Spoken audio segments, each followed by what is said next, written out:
Aloha and welcome to the Local My Life gang. We are here on Missing Mondays. We have a news story for you. This gorgeous young lady here that I'll be bringing up, you can see her up in the corner right there. Colleen went missing just almost 1 week ago. As of tomorrow morning, Tuesday morning, we will be at 1 week.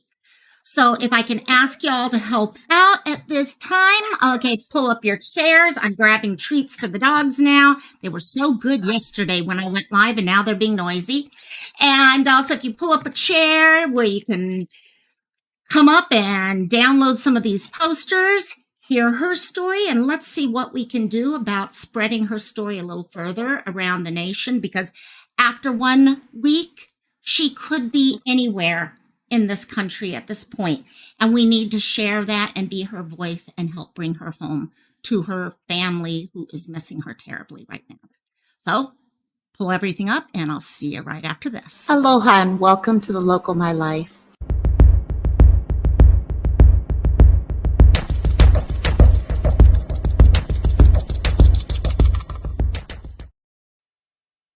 Okay, gang. So up there you go, little boy. And so here we go. Let me pull this down just a little bit. Hey, Wrigley, come here, baby boy. Sorry, I've got a lot of them going crazy today. So here you go. So this gorgeous young lady, as I mentioned, that I'm bringing up right now, went missing last week, Tuesday. So while we're allowing YouTube a chance to send out all the notifications and stuff like that, let's just real quickly kind of go over the basics of, okay, who she is, who we see on the outside. Okay, what we're seeing here. Oh, cute kitten. I swear that little picture with the kitten is one of my favorites that I've been looking at all day. So Colleen Weaver went missing out of her home, okay, on October 18th. So last week, Tuesday. We're almost at 1 week at this point. She's from Raynham, Massachusetts, 16 years old. She's 5 foot. So she's a petite young woman who weighs around 120 pounds. As you can see, she does have red pinkish hair.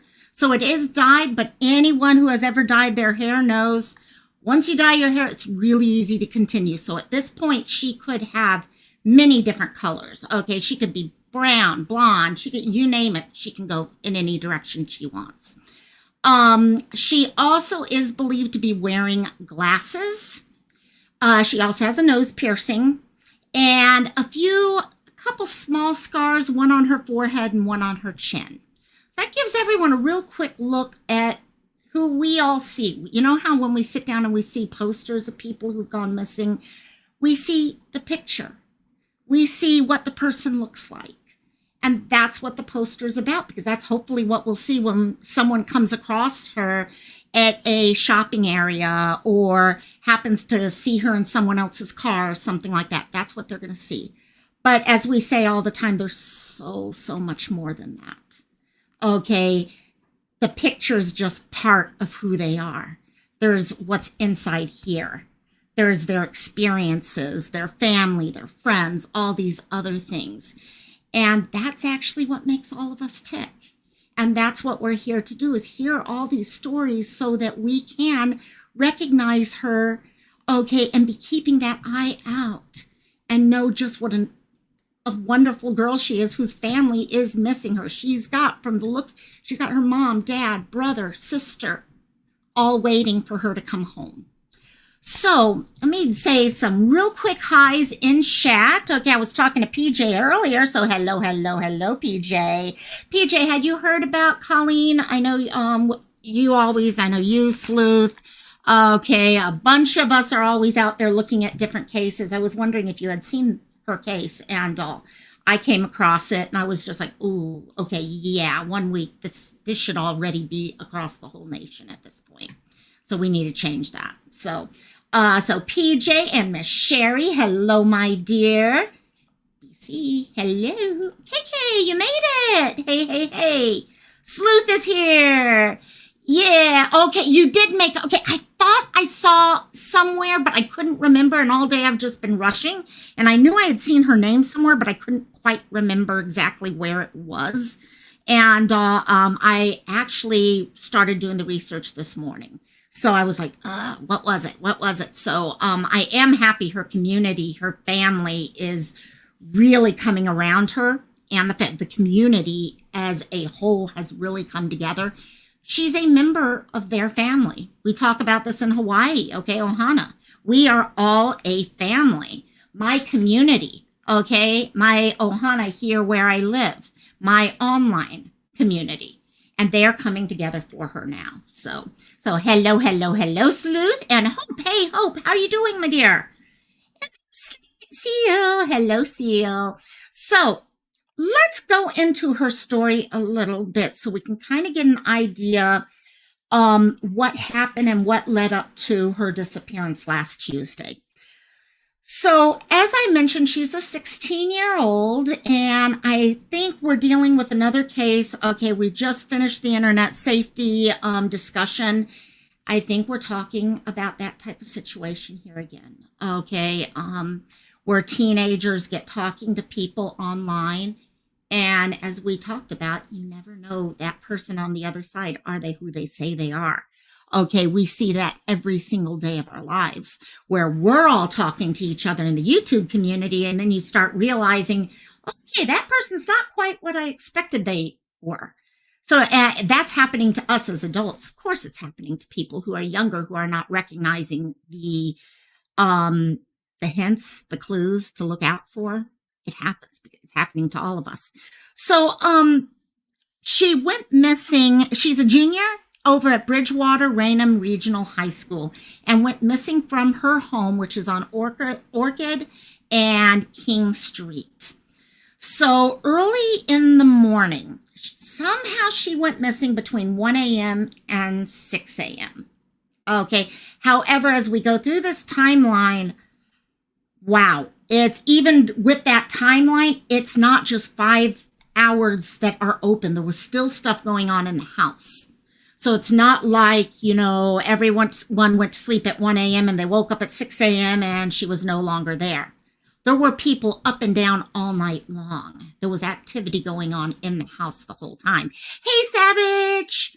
And so all of this at around 1 a.m. Okay, she had gone to sleep. Hey, KO. She had gone to sleep, and Mom was going down the hallway and happened to run into Colleen. You know how that happens in the middle of the night? Okay, where everyone's just starting to get to sleep and all that. So Mom's heading off to bed, things like that, and they cross in the hallway. Mom said she looked like she was half asleep already.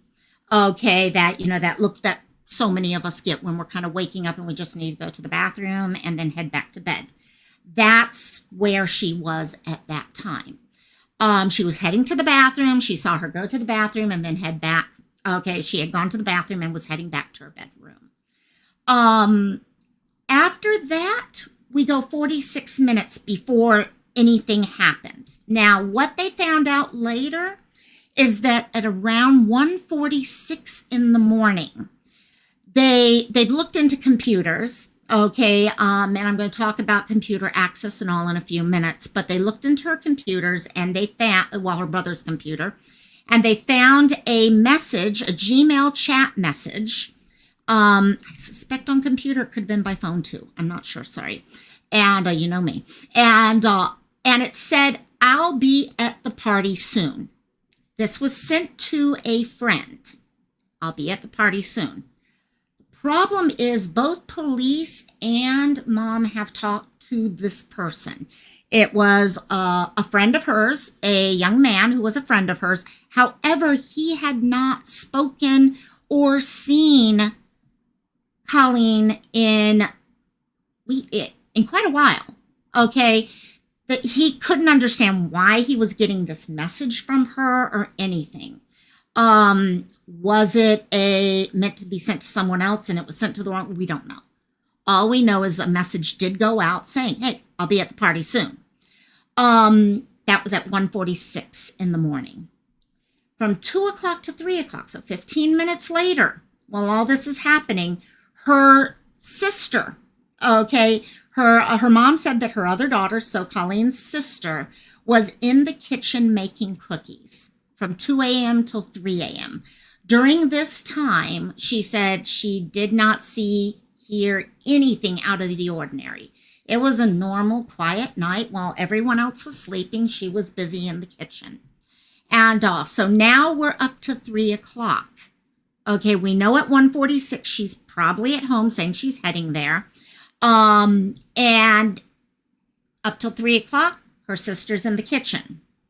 So next thing that happens, we're talking 4:30 in the morning. So we have an hour and a half now, okay, where something may have happened during that time frame. And at 4:30, her dad wakes up to go to work. Okay, he says the exact same thing that that the sister said. Nothing out of the ordinary. It was a quiet, normal night, wake up, get dressed, head off to work type thing. So same there. After that, next step is mom goes to wake up her son and Colleen at 6 a.m. This is when she discovers Colleen is no longer there. So we know for sure 1 a.m. to 6 a.m. Okay, might be able to say 1:46. I'm not sure exactly where that text message was sent from. So let's keep it at 1 a.m. But that 5-hour time frame, somehow she snuck out of the house, okay, to meet someone. Okay. Everything's been reported. Police are looking. The school has been trying to help out. All these communities getting involved, trying to do whatever they can to bring Colleen home and find her. So let me pull this up because Colleen, one of the things we say all the time here is, people can look many different ways. It's one reason why her poster, you notice I have 2 different pictures. Okay, if you go back to this poster, I have 2 different pictures on that. All the posters that family and friends are making have tons of different pictures because she can look very different depending on how her hair is done. Is she wearing her glasses? Is she not wearing her glasses? Okay, I've also noticed there's actually been it looks like some weight loss also there. Okay, so there's some possibilities of things going on right now that we could see her differently depending on what she looks like right now. What color is her hair? So important, again, like normal, look for the specific things, okay? Look for things like the smiles, okay? The eyes, okay, skin, all these different things that you can look at, okay? Her hair is definitely, right now at least, into this area. It could have been cut by now, but we definitely know it's probably not much longer than that. Okay, those types of things. So really taking a look at this. This is a girl that the family is like, no, she did not run away. This is not a runaway. And we talk about this all the time where people like to jump to the runaway thing. Runaway often is just that thing everyone goes to so they don't have to worry or look maybe or other things. Okay, it's a teenager. Teenagers run away.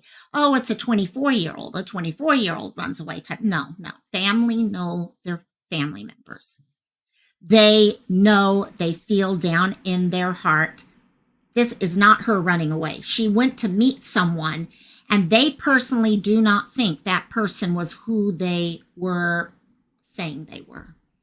They were saying maybe it was a teenage child. Okay, teenage boy. But in reality, no, it was an older male. Those are the thoughts. We don't know that for sure, but it definitely, as we go through what happened that night and what has been found, it sounds very, very plausible to me. Okay, and even if it is something else, we need her calling home. We need someone to give her that time to call home, to talk with people, let her know, let family know that she's okay. So what did happen? As I mentioned, the family is very strongly sure that she met with someone and that person was not who she thought it was, and that came off of social media. The family does not, the parents in this family do not allow their kids to have electronics in their bedrooms. Something we just talked about a couple weeks ago. Okay, how do you protect your children, your teenagers, with social media and technology out there? Well, one of their rules was when you're in your room at night, no technology, no social media, no computer, no electronics allowed. You sleep in your room, and that's it. However, after she went missing and the police were called, the police came into her house, and in searching her room and things like that, they came across her brother's MacBook hidden in her room. So she definitely was having access to computers in her room at night. Not only that, when her mother and others sat down to look at that computer, they realized that she had been doing a lot of concerning types of searches that night. During that time, they looked at her. Yeah, sleuth mom, exactly. There's some serious concerns here. Number one, they went into her history to find out what are the types of things going on. Kids always find a way. Sleuth, they do. They find a way. Parents try their hardest.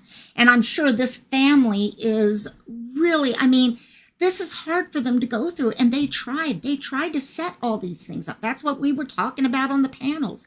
All the different things that we can do as parents, as loved ones. And they still will find a way to do what they want. And also all we can do is educate them as much as we can. And true, at least she didn't delete anything.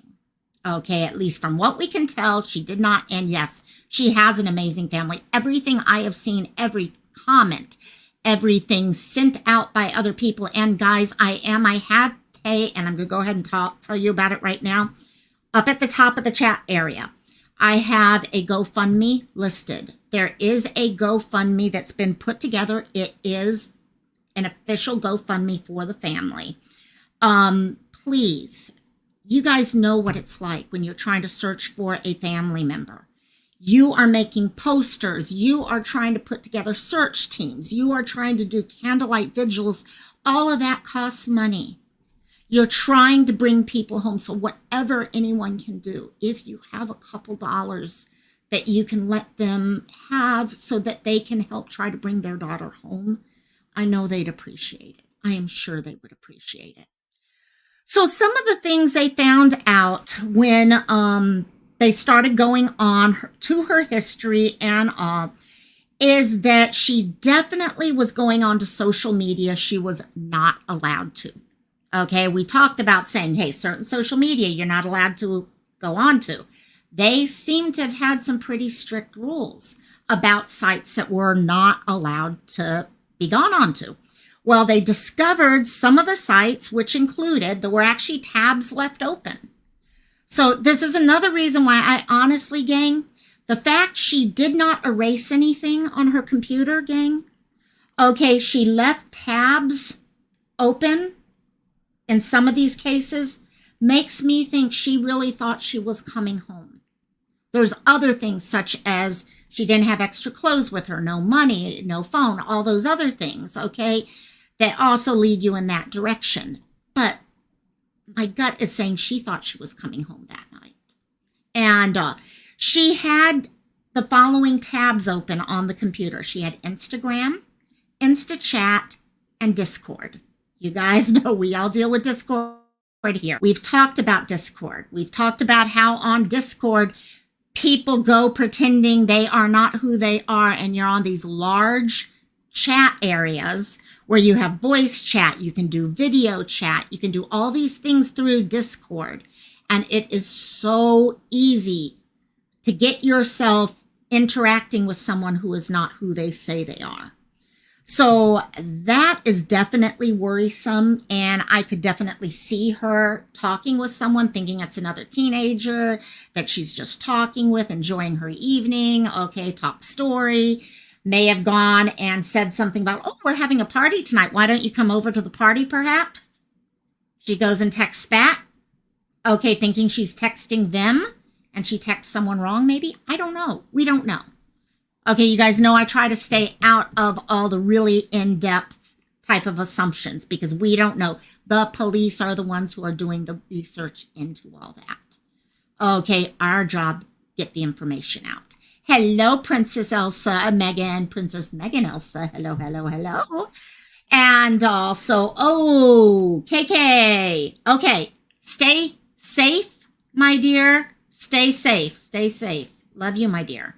And next, there were a couple things that they started finding in the history. Okay, first, there were directions that were being pulled up through, I don't know if it was Google Earth or whatever, of an address on their street. But that address did not exist. So, was she trying to get directions for someone on how to come pick her up? Did she type in, didn't want the person to know exactly where she lived? So did she give them something? Because they said it was kind of like they had taken a screenshot of this map. Okay, the map itself showed the directions as if someone was turning onto their street from King Street. So it was showing almost a directional thing. And it was screenshotted for those of you guys who've ever sent friends directions. That's what you do. Okay, 9 times out of 10, unless you're going to send forward a map to someone, you screenshot it and you send it over by phone or whatever else. So was that the thought here? The other thing that was being searched for is gas stations near me open 24 hours. So we're seeing her looking for information, number one, as to how to get to her house or to her street. Okay. Number two, where are gas stations that are near her that are open 24 hours? All of this happened that night. So it's not like something that had happened earlier, days earlier or something. It's something happened that night. That night she was on with other people. I don't know if the police have been able to look into her social media, into Discord, into things like that. Maybe some stuff there was deleted. We don't know. Okay. In talking to her family, trying to figure out what was happening, her mom said that she has gone missing before, and this is something we talk about quite often, where people, especially teenagers, will go missing other times. Okay, and that's why people will love to throw in the whole idea that, oh yeah, they're a runaway, when we here know damn well being a runaway is just as dangerous, if not more so, than other types of abductions, because they find themselves in some very dangerous positions. And, but the going missing, I'm not even going to say a runaway in these cases. When I looked at it closer, when she went missing in the past, it was for a few hours at most. It wasn't overnight, 2 days, 3 days, 4 days. No, it was a few hours at most. Okay, and as her mom said, she always left Easter eggs for us to let us know where she was headed. I love that mom knows the word Easter eggs. That I love. And as a gamer, that's the best, or doing TV, movies or whatever. But it shows that she knew before this, if you're going to leave, at least let your family know what's going on. Okay, you can play little cryptic little games or whatever, but there was always that. The family always knew something was going on, and she always came back within a couple hours, not 1 week later as we're starting to lead into now. Okay, this girl walked out of her house and disappeared. Okay, family did not think she's a runaway. Okay, first of all, like I said, she's got internet stuff that shows tracking. Most kids, if they're going to run away, they're going to delete that type of stuff, like Sleuth said. Most people start getting into that. And they're like, okay, I don't want anyone to be able to track me and all, so I start deleting all this stuff. Okay, it was there. There were tabs open. Okay, next, no money taken, no extra clothes, no phone. Now, we've all seen many cases recently where they will leave phones at home, so I can understand that. But yeah, taking extra clothes. Even if it is just grabbing a duffel bag and throwing a couple clothes in there. Okay, most people who are running away will do at least that. And unless they know they're going to a place where they're going to have clothes, and it does not look like that was anything like that in this case. It really looks to me like she thought she was going to a party or something like that. And when she got to where she was going, she discovered it was not what she thought. And as Mom said, we think she was talking to someone on social media who picked her up and took her somewhere. So exactly where we're all talking about right now. The community has been very involved. There is a Facebook group that is really focused. It's not as much, okay, yeah, there's always the discussion about, well, what happened with this? Okay, we all know. Humans in general want to fill in blanks. So no matter where you go, people are going to do that. But the main reason for this Facebook group is to try to track her down. Okay, it's putting together, okay, information so that they can go. And for example, someone wrote in it earlier today, perhaps we can get people who own drones to come together and start doing some searching and stuff like that. So the community as a whole is now coming together. They've already held one Candlelight Vigil. This Candlelight Vigil was actually held last Friday, okay, the 21st. And there were so many people. These are just 3 pictures on the right now of friends, of classmates. Okay, there was one picture that I saw. I was trying not to get too many with kids' pictures, faces, and all that in it. And I was looking at pictures of all these teenage kids, teenage guys hanging out together with their candles. They've all come together. They're all there remembering her, lighting the way home with a candle for Colleen to come home. And there will also be another Candlelight Vigil this Thursday. Okay, Thursday, October 27th from 6 to 7. Okay, these Candlelight Vigils are being held at the First Congregational Church of Raynham. So if any of you happen to be in the area and would like to go there and just show your love, your caring for this person who is a member of your community, please head over there. And yep, exactly, like PJ, that's the whole reason behind your name. You are lighting the way home. And no pun intended, you are. Because she sees, if she can see a video where these people who love her are there, you know what? She knows she's not alone. And she's not alone. And so there will be another, okay, Candlelight Vigil. If I hear anything else, I will definitely be letting you guys know. Right now, they need to get the word out. The concern is this. The first couple days, you know, they're kind of zeroed in on a certain area. But as each day passes, that area gets bigger and bigger. When you're at almost a week, they could get anywhere in this country. Honestly, they could step on a plane and find themselves here in Hawaii. Okay, now is the time this needs to spread out. Okay, we have PJ covering her. Okay, I'm covering. I know already. I can see, okay, I've been watching where people are sharing this out. Sleuth, all these people are out there sharing the story. If you guys can get onto your Instagram, share her story. This may have been Massachusetts, but nothing says that she might not be found in California.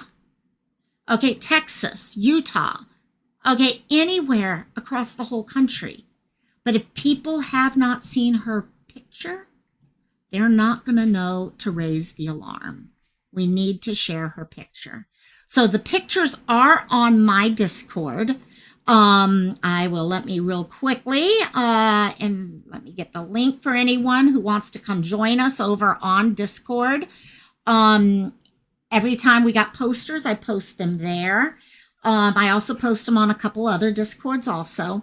If you guys can help us out, get it out onto, Instagram, Twitter, get it into Facebook. Bingo, right there. PJ hit it on the head, and we see this over and over and over. I used to initially just try to share in areas, and then I started realizing that within so many hours, and with our interstate system in this country, people can be anywhere. Okay, look at it, from Virginia all the way to Arizona. We have had people from Hawaii found on the mainland, or vice versa. We have found criminals who have come from the mainland all the way here. We have to be their voice. We have to be the candle that brings them home, as PJ tells us with her name. Okay, so if you guys can help me out with that, help us out with sharing her name. Her family, her town, her community is really working hard on Facebook. We need to cover Instagram, Twitter. We need to keep this pushing further and further. So if you guys can help us out with that.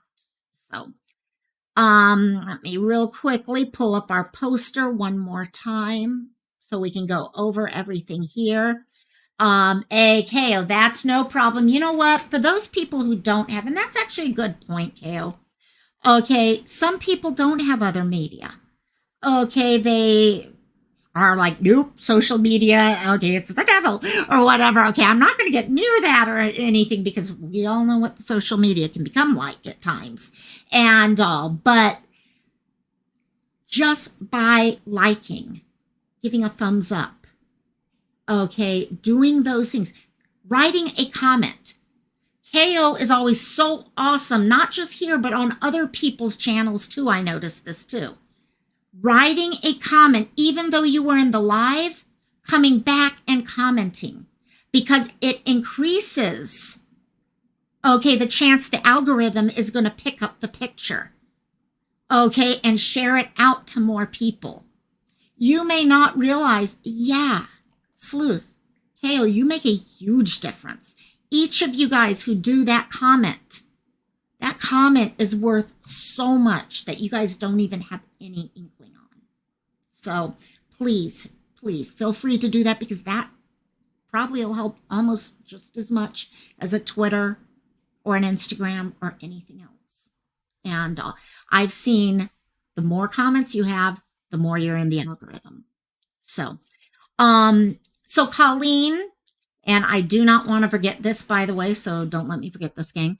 Okay, Colleen went missing last Tuesday, early morning, October 18th, from Raynham, Massachusetts. She is 16 years old. She is petite, 5 foot tall, 120 pounds. When she disappeared, she had red pink dyed hair, but again, always remember that could be different at this point.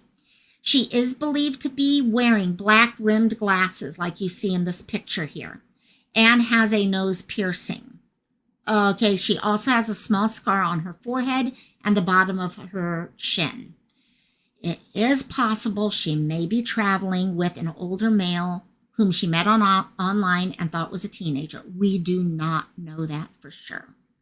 But it's enough of something that I think it's important for us to realize that she could be traveling with someone like that.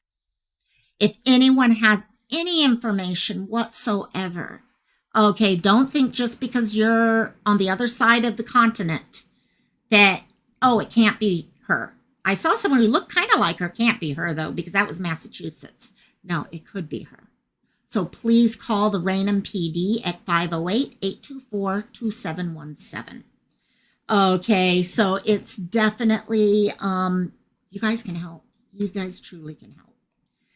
Yep, agree, Sleuth. Just chatting during live streams, even if it's just emojis. It's interaction. That's what the algorithm is about, is interaction. The more people interact, the more it gets into the algorithm because it sees it as something people are interested in. And so talking makes a huge difference. And also, so I did mention before I get off of this, I did want to mention this. Don't forget that this week we will be over on PJ's channel, Lighting the Way Home for the Vanished. We will be continuing our discussion on various cases. Okay, and this week we will be looking at two of the cases that are more on that whole idea of the runaway type thing. Okay, let me see here. Right here we go. We're going to be talking about Haley Cummings. Okay, and just talking about her thing. I think, is it just Haley we're talking, or I thought we were talking both Haleys? But anyhow, please join us because these discussions have been really interesting. I've learned a hell of a lot sitting in these, and talking with the rest of the girls about everything. If you guys have cases you'd like us to talk about, let us know. It is going to be the two Haleys. Okay, got it. I thought so. So please join us over on Sherry's. I'm looking at Sherry's. I can't think, guys. Okay, please join us at the link Sherry is sharing with us. And because it's going to be a great little live stream there. And yeah, Seal, it's amazing what the algorithm does. It really, it's an interesting thing to really look at. So, in the same stream, not both Haleys in the same stream. And there you go. So, if you guys please join us in those, it should be a great little discussion. Please help us share Colleen's information out. And I will see you guys for sure on Wednesday. We'll see. I am just about finished on a deep dive for Alexis Gabe. So I will be letting you guys know once I get that scheduled. I'm just tightening up a couple other things, and then I will be setting something up for that. So thank you so much, Grandma Sherry, for sharing all this stuff. So I will see y'all. I'm going to share the posters as soon as I get done with this. Otherwise, I will see you on Wednesday. Aloha, mahalo. Love you guys. Bye-bye.